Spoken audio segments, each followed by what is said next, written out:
Joyeux anniversaire à Ethan.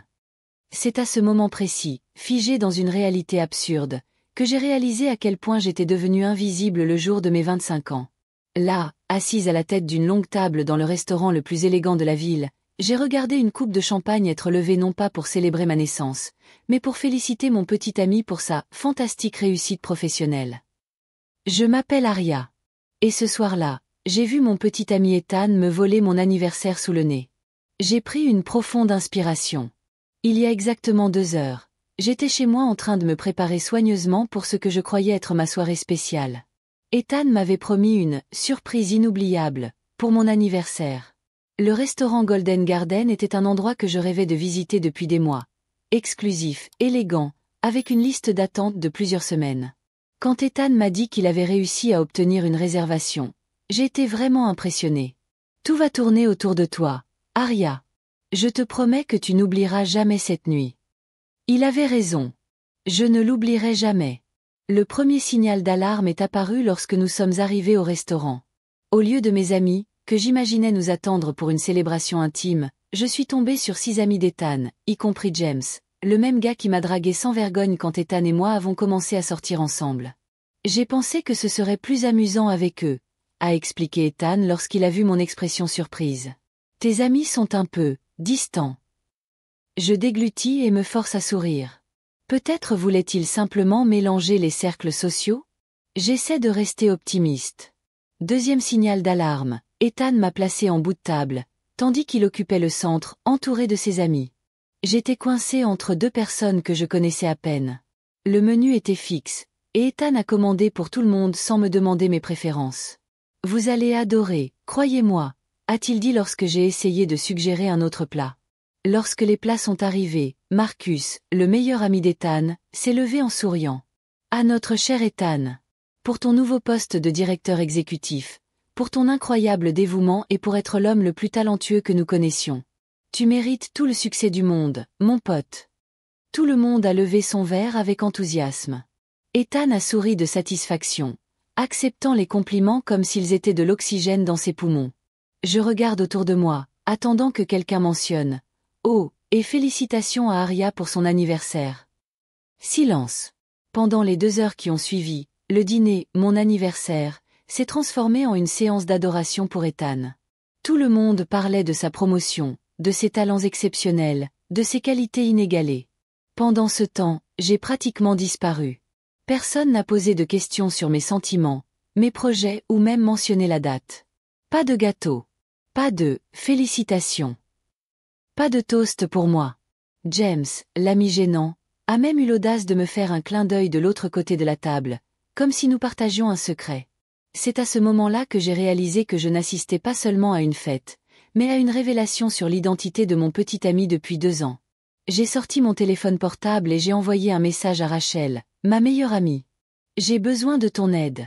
Le dîner d'anniversaire s'est transformé en fête pour Ethan. Il ne m'a même pas laissé m'approcher de lui à table. Je suis littéralement ignorée le jour de mon propre anniversaire. Rachel a répondu immédiatement. Quel trou du cul. Documente tout. J'ai une idée. C'est ce message qui a allumé une étincelle en moi.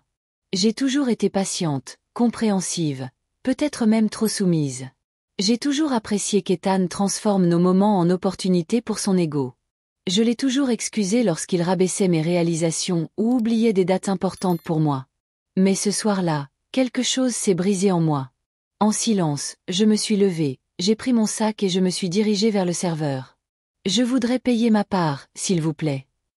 L'addition réglée, je suis retournée à la table, j'ai pris mon manteau et j'ai simplement annoncé. Je ne me sens pas bien. Je rentre chez moi. Le silence soudain fut assourdissant.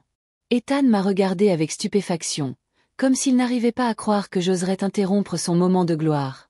Je suis partie sans me retourner, ignorant les regards confus des invités et l'expression furieuse de mon petit ami. Dans mon dos, j'ai entendu James commenter « Waouh, quel drame !» Ce soir-là, alors que je rentrais seule chez moi le jour de mon anniversaire, des larmes silencieuses coulant sur mon visage, je ne me rendais pas compte que j'étais sur le point de prendre la revanche la plus satisfaisante de ma vie. Une vengeance si parfaitement calculée qu'Ethan n'oublierait jamais qui il avait sous-estimé. Si vous appréciez cette histoire, N'oubliez pas de vous abonner à la chaîne pour suivre des histoires comme celle-ci, de personnes qui n'ont pas accepté d'être rabaissées et qui ont changé les choses de la manière la plus incroyable qui soit. Ce qu'Ethan ne savait pas, c'est que son comportement ce soir-là ne serait que le début de la fin. Comment aurait-il pu imaginer que sa petite amie, patiente et compréhensive, préparait déjà en secret un coup tordu qui le laisserait complètement détruit? À mon arrivée, mon appartement était sombre. Je me suis effondrée sur le canapé, fixant les messages furieux d'Ethan. « Tu es vraiment parti comme ça? C'est quoi ce bordel, Aria? Tout le monde me demande ce qui s'est passé. As-tu la moindre idée du temps qu'il m'a fallu pour organiser tout ça? Tu es si puéril maintenant. Réponds-moi. » C'est typique de lui, seules ses émotions comptent. J'ai ouvert mon ordinateur portable et je suis allé dans un dossier caché appelé « Matériel de marketing ». Un nom si ennuyeux qu'Ethan ne cliquerait jamais dessus lorsqu'il utiliserait mon ordinateur. Ce dossier contenait des captures d'écran de toutes les humiliations publiques, des messages dans lesquels il annulait nos projets pour donner la priorité à ses amis, des commentaires se moquant de mon rêve de créer ma propre entreprise. Et la vidéo de mon précédent anniversaire, où il avait oublié mon cadeau mais s'était présenté avec une nouvelle guitare pour lui. C'est un investissement pour nous deux, a-t-il justifié. Je peux en jouer pour toi. J'ai ajouté des photos de ce dîner au dossier, preuve parfaite de mon invisibilité le jour même de l'anniversaire. Mon téléphone a vibré. C'était Rachel. Je me suis garée au coin de la rue. Je peux monter? Quelques minutes plus tard, elle est entrée avec du champagne et un petit gâteau. Joyeux anniversaire, dit-elle en me serrant dans ses bras.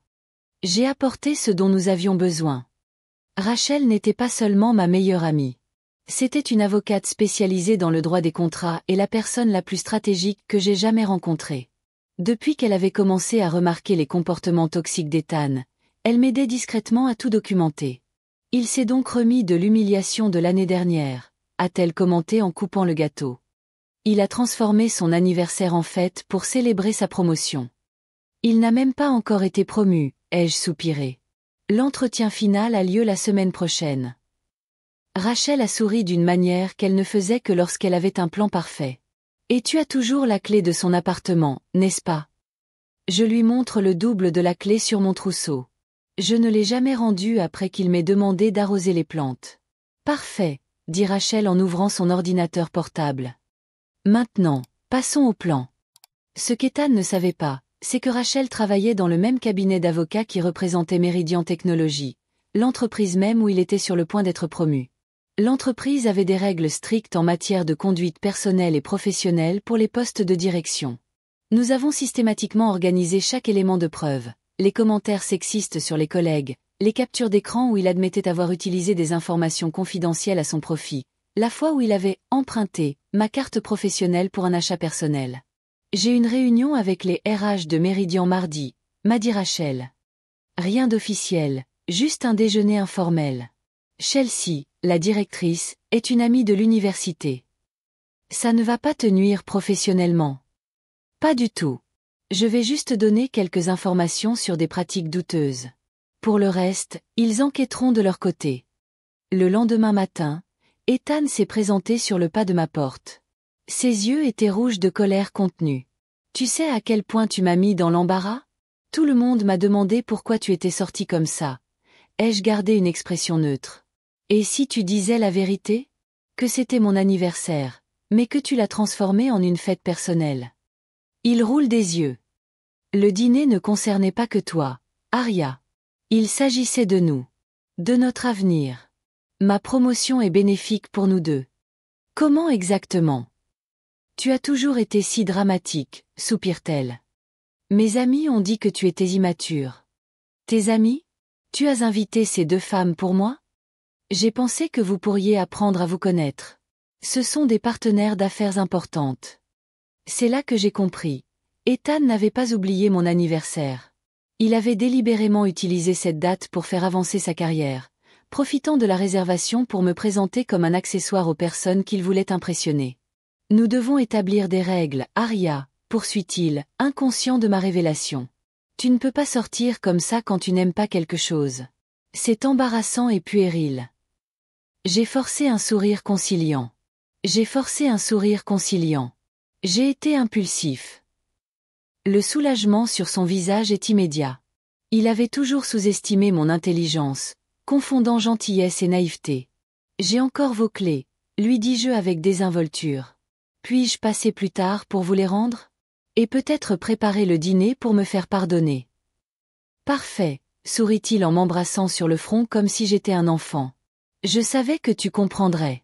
C'est pour ça qu'on est parfait ensemble. Lorsqu'il est parti, j'ai échangé un regard avec Rachel, qui se tenait silencieusement dans le coin. Ethan ne l'a même pas remarqué. Il croit vraiment que tu es désolé, a-t-elle chuchoté après que la porte se soit refermée. J'ai pris mon téléphone et envoyé un SMS à ma cousine Maya, une photographe professionnelle qui travaillait sur des événements d'entreprise, y compris ceux de Meridian Technologies. Tout est prêt pour mardi? La réponse a été immédiate. Confirmé. Je serai positionné exactement à l'endroit convenu. La deuxième phase du plan était en cours, et Ethan n'avait aucune idée de ce qui l'attendait. Il croyait que j'étais toujours cette fille soumise qui acceptait des miettes d'attention. Il était loin de se douter qu'il était sur le point de découvrir la véritable Aria, la femme qui transformerait son anniversaire volé en la plus grande leçon qu'il ait jamais reçue. Le mardi arriva, et avec lui, l'exécution de mon plan. Pendant qu'Ethan envoyait des messages sur son grand jour à Meridian Technologies, j'ai rencontré Rachel dans un café près du bâtiment de l'entreprise. Il ne se doute de rien, ai-je commenté en lui montrant son dernier message. J'ai hâte de partager la bonne nouvelle plus tard. J'ai déjà annoncé la promotion à mes parents. Rachel sourit et consulte sa montre. Compte à rebours pour le désastre de l'entreprise. Chelsea vient de confirmer que le PDG sera également présent à la réunion. 2 heures plus tôt, j'avais visité l'appartement d'Ethan avec mes clés. Je n'ai rien cassé, je n'ai pas fait n'importe quoi, j'ai fait quelque chose de bien pire. J'ai remplacé la clé USB de sa présentation par une clé identique, mais avec des modifications mineures. Dans les diapositives sur les « valeurs personnelles », j'ai discrètement inséré des images des messages dans lesquels il admettait avoir utilisé des informations privilégiées. Dans la rubrique « Travail d'équipe », j'ai inclus des captures d'écran de ses commentaires sexistes à l'égard de ses collègues féminines. Et à la fin, sa déclaration selon laquelle « l'éthique d'entreprise n'est un obstacle que pour ceux qui savent jouer ». Mon portable vibre d'un message de Maya. Positionné. Caméra prête. Rachel et moi avons traversé la rue et pénétré dans l'élégant foyer du Méridien. Avec son badge d'accès, nous sommes montés directement au 14e étage où se déroulait l'entretien final d'Ethan avec les réalisateurs. Tu sais qu'on ne peut pas rentrer dans la pièce, n'est-ce pas? Rappelle Rachel. Nous n'avons pas besoin de le faire, ai-je répondu. Maya nous retransmet en direct. Dans le couloir vitré, nous pouvions parfaitement voir la salle de réunion. Maya, officiellement engagée pour documenter les événements de la semaine, s'était stratégiquement positionnée pour tout capturer. Nous avons regardé l'émission privée sur nos téléphones portables. Ethan était rayonnant, affichant des sourires confiants en serrant des mains. Chelsea, de la DRH, l'amie de Rachel, observait la scène d'un air neutre. Le PDG, M. Patterson, examinait quelques documents. « Mesdames et messieurs, je suis honoré de cette opportunité », a déclaré Ethan au début de sa présentation. Comme vous pouvez le voir sur la première diapositive, ma carrière chez Meridian témoigne de mon engagement envers les valeurs de l'entreprise. Pendant qu'il parlait, j'ai vu Chelsea glisser discrètement un dossier vers le PDG. Quelques minutes plus tard, son visage s'est durci. La présentation s'est poursuivie jusqu'à ce qu'Ethan atteigne la diapositive sur les « valeurs personnelles ». J'ai vu son visage pâlir lorsqu'il a reconnu les captures d'écran en arrière-plan de son propre texte.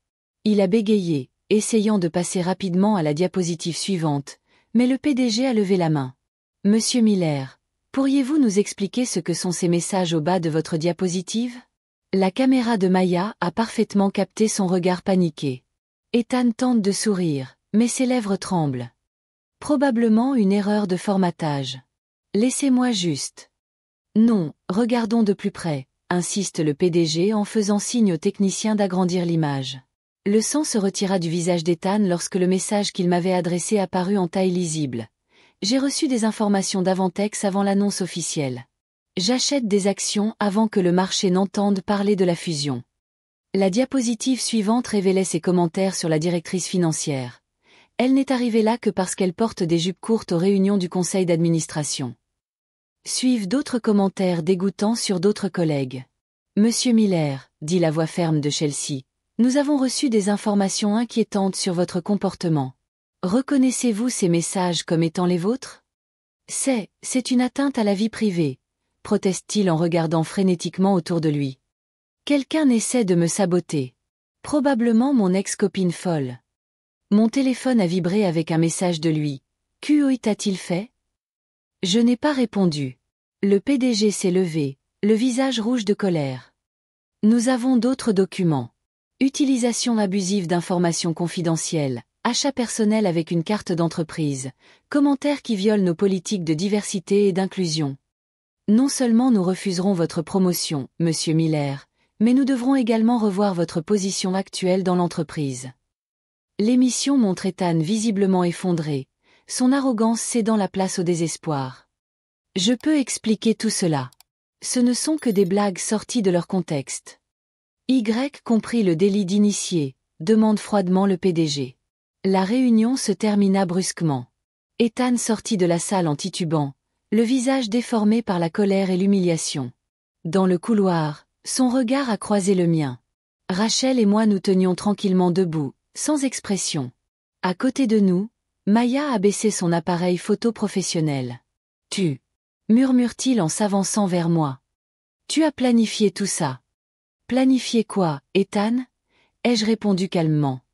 Exposer tes propres actions? Tes propres mots? C'est toi qui as écrit ces messages, pas moi. Tu as piraté ma clé USB. C'est illégal. Rachel s'avance. Tout comme l'utilisation d'informations privilégiées pour acheter des actions. Ou le harcèlement sur le lieu de travail. À ce moment-là, Chelsea sort de la pièce, accompagnée de 2 agents de sécurité. Monsieur Miller, vous devez libérer votre bureau et rendre votre badge. Vous ne pouvez pas me faire ça, a-t-il crié en me montrant du doigt. C'est elle qui a fait ça. Elle essaie de me détruire parce que j'ai quitté son dîner d'anniversaire. Le PDG, qui a rejoint le groupe dans le couloir, fronce les sourcils. Anniversaire? J'ai gardé mon calme, malgré la satisfaction que je ressentais. Ethan a profité de mon anniversaire pour impressionner ses partenaires commerciaux. Il a transformé ma célébration en une fête pour lui-même. Malheureusement, ce n'est qu'un exemple de son comportement habituel. C'est ridicule.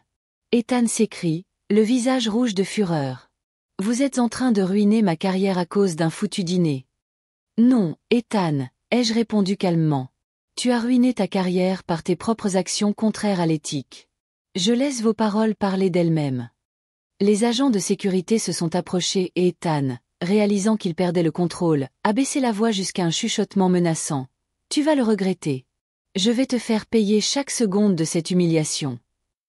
J'ai souri sereinement. Tous tes messages sont documentés, Ethan. Y compris cette menace. Alors que les agents de sécurité l'escortaient vers la sortie, je me suis tourné vers Chelsea et le PDG. Je m'excuse pour le dérangement. Je pense que vous avez pris la bonne décision, non seulement pour l'entreprise, mais aussi pour toutes les femmes qui travaillent ici. Le PDG a hoché la tête d'un air grave. Merci d'avoir porté cette affaire à notre attention, mademoiselle Aria.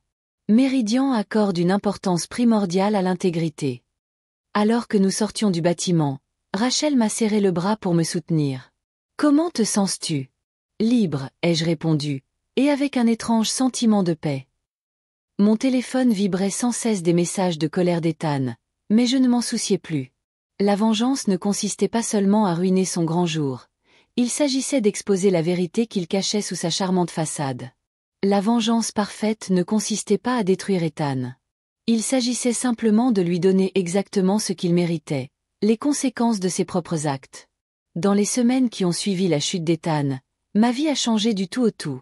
Ce qui avait commencé comme une vengeance pour un anniversaire volé s'est transformé en une véritable libération.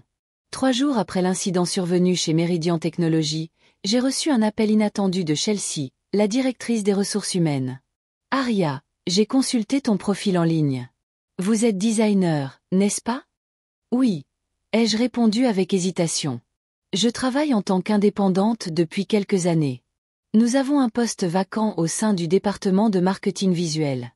L'équipe a été impressionnée par votre comportement lors de incidents. Nous aimerions vous inviter à un entretien.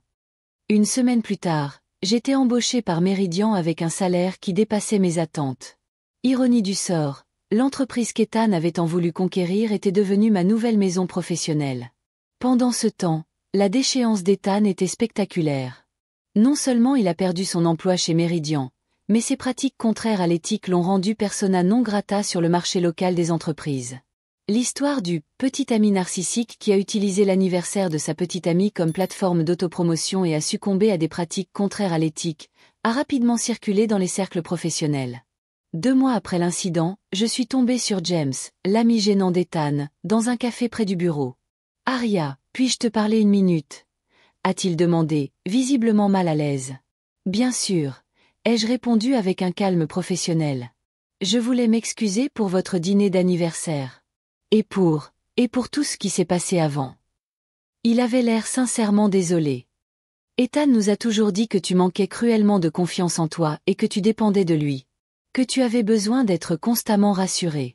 Il a même dit que tu le harcelais et que tu n'étais avec lui que par pitié. » Ces mots m'auraient fait mal avant, mais maintenant ils ne font que révéler davantage qui est vraiment Ethan.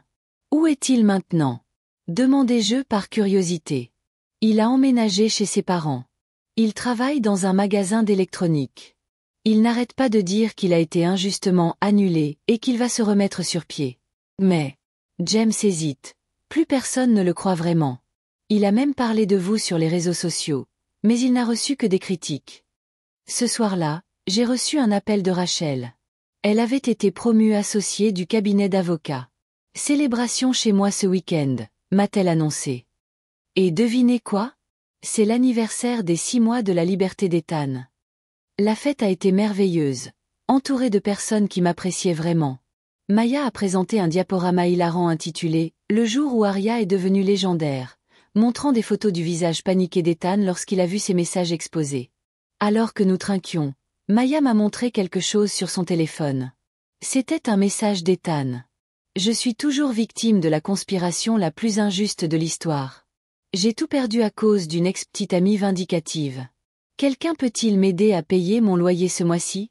Lien de donation ci-dessous. » Les commentaires sont sans pitié.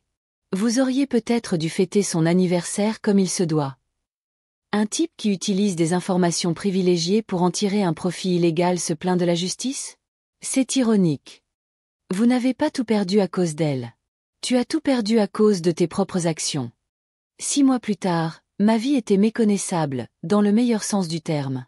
Ma carrière a décollé chez Meridian, où j'ai mené une campagne primée. J'ai acheté mon propre appartement. J'ai rencontré de nouvelles personnes, dont Daniel, un homme gentil qui a insisté pour organiser une fête surprise pour mon 26e anniversaire, avec mes amis comme principaux invités. Des amis communs m'ont dit qu'Ethan continuait à stagner, à blâmer le monde pour ses problèmes, à ne pas comprendre que sa chute était le résultat direct de ses propres actions. Un dimanche après-midi, j'ai trouvé une boîte de vieux souvenirs en rangeant mon nouvel appartement. À l'intérieur se trouvait une photo d'Ethan et moi, datant de nos premiers rendez-vous. J'ai regardé cette fille, avec son sourire timide, toujours en train d'essayer de plaire, toujours en train de minimiser ses propres besoins. Je n'ai pas ressenti de colère ou de ressentiment. J'ai ressenti de la gratitude. Cet anniversaire volé a été le coup de pouce dont j'avais besoin pour me libérer d'une relation qui détruisait lentement mon estime de soi. Rachel m'avait dit quelque chose qui est devenu mon mantra. La meilleure vengeance n'est pas de détruire quelqu'un. C'est de lui montrer à quel point on peut s'épanouir sans lui. Ce soir-là, j'ai écrit un billet sur mon blog personnel. Il y a 1 an, j'ai cru que j'avais tout perdu lorsque j'ai quitté en larmes mon propre dîner d'anniversaire. Aujourd'hui, je réalise que c'est précisément à ce moment-là que j'ai retrouvé ma dignité. Parfois, les personnes toxiques de notre vie nous rendent service lorsqu'elles révèlent pleinement qui elles sont. Ne perdez pas des années à essayer de changer quelqu'un qui ne s'intéresse qu'à lui-même. La meilleure façon de se venger de ceux qui essaient d'obscurcir votre lumière n'est pas d'éteindre la leur, mais de briller si fort qu'ils n'ont plus aucune importance dans votre histoire. Le message est devenu viral et a reçu des milliers de commentaires de personnes partageant des expériences similaires. J'ai été invitée à donner des conférences sur les relations abusives et l'estime de soi. La douleur qu'Ethan m'a causée est devenue une plateforme pour aider les autres. Finalement, j'ai appris qu'Ethan avait vu mon succès. Un ami commun m'a dit qu'il avait été furieux de voir une interview de moi sur un podcast local. Elle a ruiné ma vie et maintenant elle fait sa propre promotion à mes dépens, s'est-il plaint. Mais la vérité était claire comme de l'eau de roche pour tout le monde sauf pour lui. je n'ai pas gâché la vie d'Ethan. Il l'a fait tout seul. J'ai simplement refusé de continuer à être la victime de son égoïsme. La meilleure partie de mon histoire n'a pas été la vengeance élaborée que j'ai mise en œuvre. C'est la découverte de ma propre force. J'ai appris que je méritais de vraies célébrations, des relations réciproques et un véritable respect. Lorsque j'ai fêté mon prochain anniversaire, entouré de personnes qui m'appréciaient vraiment, j'ai levé mon verre pour porter un toast silencieux à Ethan. Grâce à lui, j'avais appris que la vraie vengeance ne consiste pas à faire souffrir ceux qui nous ont fait du mal, mais à construire une vie si extraordinaire que l'on regarde en arrière et que l'on se rend compte que la douleur n'était qu'un tremplin nécessaire à notre ascension. S'il y a une leçon que j'ai apprise et que je souhaite partager avec vous, c'est la suivante. Lorsque quelqu'un essaie d'éteindre votre lumière, ne gaspillez pas votre énergie à essayer d'éteindre la sienne. Brillez si fort que votre lumière devient un phare pour les autres qui vivent la même chose. La vraie vengeance n'est pas la destruction. C'est la transformation. Et c'est une histoire qui vaut la peine d'être racontée. Si cette histoire vous a touché d'une manière ou d'une autre, n'oubliez pas de vous abonner à la chaîne pour d'autres histoires de dépassement et de victoires personnelles qui montrent comment transformer les défis en triomphe. Après tout, nous méritons tous d'être les protagonistes de notre propre vie, et non les acteurs secondaires de l'histoire de quelqu'un d'autre.